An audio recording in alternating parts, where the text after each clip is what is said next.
Во Центарот за обука во Идризово денес на свечен начин беше промовирана новата генерација 2024-2025.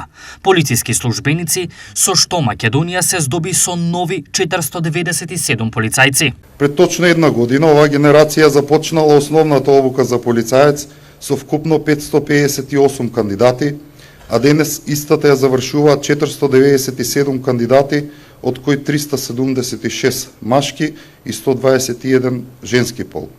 Искуството од Центарот за обука го пренесе најдобриот прогласен полицаец Владимир Зимурковски. Во Центарот за обук научивме да се биде полицаец не е само професија, да се биде полицаец е мисија која повикува на храброст во опасност. На свечениот чин присутен беше и министерот за внатрешни работи Панче Тошковски.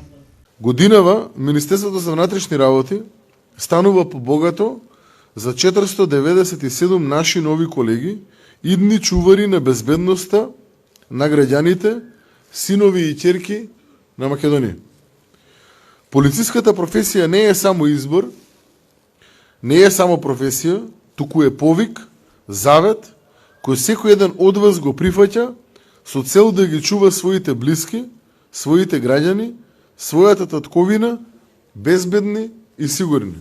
Новите полициски службеници ќе потпишат договор за работа и ќе бидат распределени на новите работни места.